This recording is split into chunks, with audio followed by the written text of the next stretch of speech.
Hey guys, welcome to this quick clip episode of Lights and Buttons. Today we're going to talk about the 5-year cost of ownership for the Acura TL. But before we begin, let's talk about some of the things I didn't include in the video. Things such as fuel, insurance, inspections, emissions, any aftermarket upgrade. Those are big ticket items that can sway the costs depending on what you choose and your situation. But let's take a look at the numbers. I'm going to be upfront. It cost me a little bit over $1,400 over the 5-year period. Now let's break that down. I first purchased the car in 2012, and some of the items here are warranty work. So you'll see a $0 item. The first thing that broke was a plastic rear seat clip. And what happened was I was taking out my work backpack.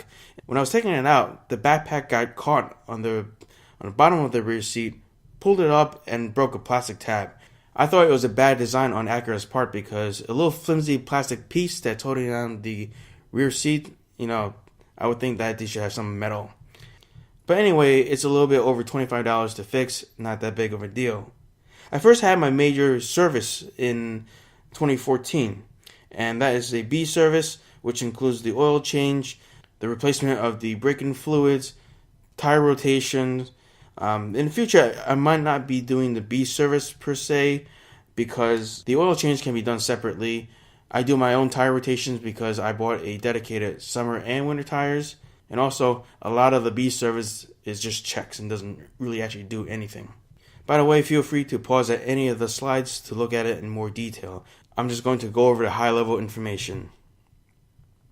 I had my first major malfunction in December of 2014.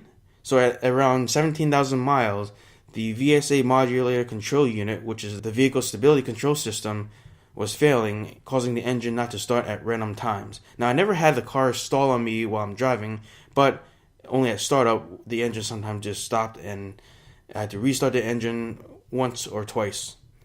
This was a $1,700 fix, but it was covered under warranty. So fast forward a couple of years later to 2016, we had the Takata airbag recall, which I'm sure you've heard of. That was done under warranty, no cost to me. And then later on that year, I purchased the Firestone lifetime alignment. So basically you pay $200 and then you get a lifetime's worth of alignments for the same car. So in my case, I paid a little bit less than $200 because I had a coupon. And then later on, I took advantage of that in April 17th, 2017. Moving on to October of 2017, around 43,000 miles, this is where I started to have major engine issues.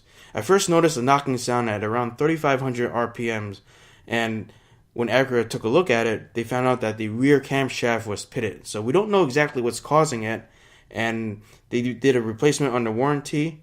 There's some issues with the misfiring, and that was probably due to the rear camshaft replacement, so they had to readjust it. Also, under warranty, zero cost to me. And later on, there's also a couple of oil leaks that they had to fix. Luckily, they didn't give me any trouble for that. That was covered under warranty. So these are $0 items for me. I did want to add this in, even though it went a little past October, because for someone that's driving a little bit more, this can happen within a 5-year period. So I figured I'd mention this just so that you know. Who knows? Maybe the pitted camshaft could be a sign of a bigger problem. I was actually talking to one of my friends, and he said that if something is actually causing that pitting to happen, we don't know what, but the rear camshafts don't pit by themselves. And I hope you enjoyed this video. I'm a little bit concerned about the engine. I know in my review I was talking about the reliability, but ironically, after that video, all this happened.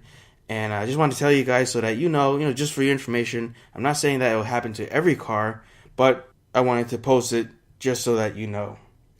Anyway, that concludes the cost of ownership video for the Acura TL. I hope you liked it. Don't forget to give this a thumbs up and subscribe. If you have any questions, feel free to let me know. We'll see you next time.